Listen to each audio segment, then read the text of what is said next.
நல்லா கொளுத்து. நல்லா காத்து காத்து.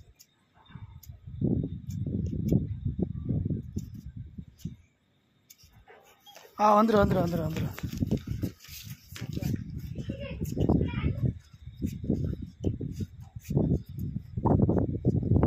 எங்கடா அங்கே போயிட்டு சரி.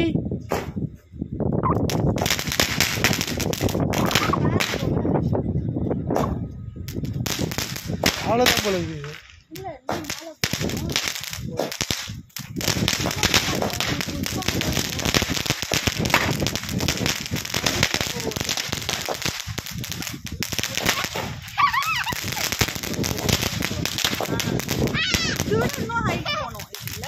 ரொம்ப கம்மியாக தான் போகுது.